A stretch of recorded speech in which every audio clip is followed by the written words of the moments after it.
और अब हम इस समारोह के अगले पड़ाव पर चलते हैं।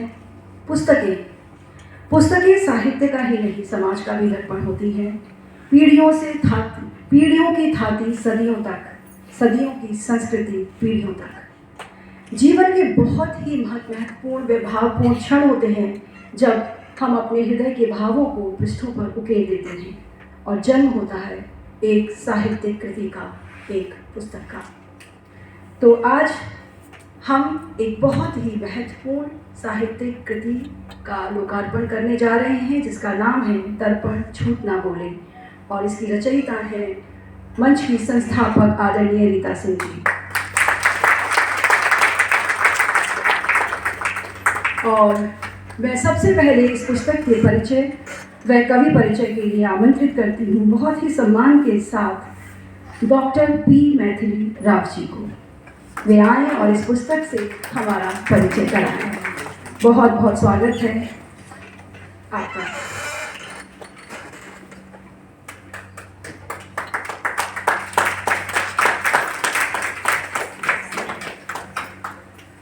मंच को नमन, सुप्रभात।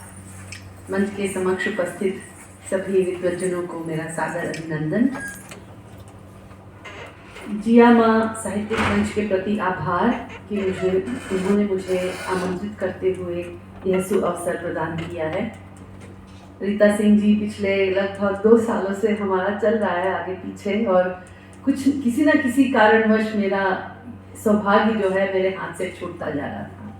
इस साल भी अभी भी ऐसा ही होना था, लेकिन किसी तरह से वो भी टल गया, और उनके प्रति मैं हार्दिक आभार प्रकट करना चाहूँगी कि उन्होंने मुझे इतना स्नेह और इतना प्रेम मेरे ऊपर प्रदान किया है। दर्पण झूठ न बोले। सबसे पहले तो मैं ये मानती हूँ कि सृजन की प्रक्रिया अपने आप में बहुत ही क्लिष्ट होती है, उस पर टिप्पणी करना बहुत आसान है। तो कृपया आप मुझे क्षमा करें, मैं अपने आप को इस योग्य नहीं मानती कि मैं सृजन की इस प्रक्रिया पर कोई भी टिप्पणी करूं। सृजन के लिए साहस चाहिए। एक तो हम जैसे टीचर हैं जो बच्चे मिलते हैं क्लास में, कैप्टिव ऑडियंस कहते हैं ना, भाई सुनना जबरदस्ती है उनको हमारी बातें, और बेचारे कबीर सूर जो बोल गए और वो बैठे हैं और वो बोल गए हैं, हम बीच में जो है सूत्रधार की तरह उन्हें काटते रहते हैं क्लास में। घंटी बजने के साथ हमारा ये माइक शुरू होता है तो घंटी के साथ ही बंद होता है। मैं कोशिश करूंगी कि इतना समय ना लूँ यहाँ पर, लेकिन ये मैंने इसलिए कहा कि हम लोग टीचर लोग या साहित्यिक विमर्श में जो जुड़े हुए लोग हैं अपने आप को बहुत बड़ा विमर्शकार मानते हैं।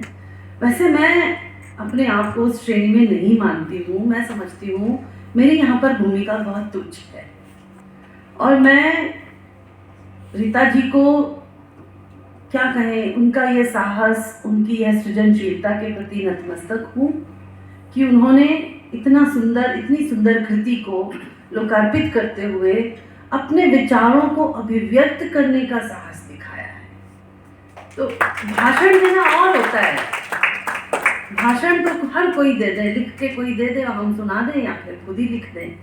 आप भी बैठे हैं, जबरदस्ती सुनेंगे, मुख्य अतिथि हैं बोल रहे हैं।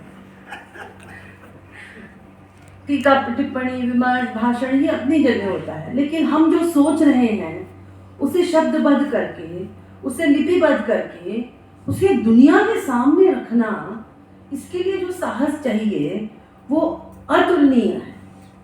और इस एक साहस और सृजनशीलता के प्रति रीता जी को बहुत बहुत स्नेह और अभिनंदन। और मैं जिया माँ से मेरी यह आराधना है, प्रार्थना है, माँ सरस्वती से प्रार्थना है कि उन्हें यह क्षमता जीवन उन्हें ऐसे ही प्रदान करते रहे। अब दर्पण झूठ न बोले। तो जब इन्होंने मुझसे ये PDF साझा किया, मैंने ये शीर्षक देखा तो मेरा कौतूहल जागा। मैंने सोचा अच्छा कुछ होगा ये स्त्री विमर्श को लेकर, कुछ होगा, दर्पण झूठ नहीं। मतलब मैंने कहा ना विमर्शक हैं, 2 मिनट एक्स्ट्रा भी लूँगी। हम सब विमर्श करते हैं तो सिद्धांतिक विमर्श करते हैं, सब देखते हैं, मतलब दर्पण अच्छा एक औरत ने लिखा है तो होगा कुछ ऐसा ही। तो सबसे जब इसका प्रारंभ हुआ, जो पहला अंश है इसका, वो भक्ति से ओतप्रोत है। और वो पूरा संग्रह तो 73 कविताएं हैं पूरे संग्रह में, और शायद 5 भागों में विभक्त है ये, अगर मैं गलत ना हूं तो। ये गीतों का संग्रह है, गेय हैं, सबके सब पद, यदि मैं गलत ना हूं तो ये गेय हैं, इन्हें स्वरबद्ध किया जा सकता है। और पद्मिनी जैसे जो कोकिल कंठ हैं उन लोगों के लिए ये बहुत ही लाभदायक है कि इस प्रकार का एक पुस्तक जो है लोकार्पित होता है, उनके हाथ में पहुंचे तो गाया जा सकता है इन सभी कविताओं को। और कवयित्री के अंतरतम अनुभवों की अत्यंत सरल एवं मार्मिक शब्दों की प्रस्तुति है। इतना सरल ना, हम लोग कभी कभी साहित्य में जब प्रसाद हो, महादेवी वर्मा, मुक्ति बोध, तो मतलब दिमाग की गांठें पड़ जाती हैं, रातों की नींद हराम हो जाती है कि भाई क्या कह रहे हैं कवि, इतने प्रतीक, इतने बिंब, अलंकारिक भाषा, और हम लोग मतलब उसकी गुत्थियां उठा उठा के जब तक करते हैं तब तक तो काव्य का जो रसानुवाद है वो कहीं गायब हो जाता है। तो एकदम एक अजीब सा हर्ष और एक आह्लाद हुआ, और मैंने एक सिटिंग में सभी कविताएं पढ़ी। हम बता रहे हैं, मुझे जब मैं पढ़ती चली गई मुझे याद आया उद्धव का प्रसंग भागवत में। उद्धव का प्रसंग बहुत सरल प्रसंग है, मैं पूरे उद्धव के प्रसंग में नहीं जाऊंगी। ज्ञान और प्रेम में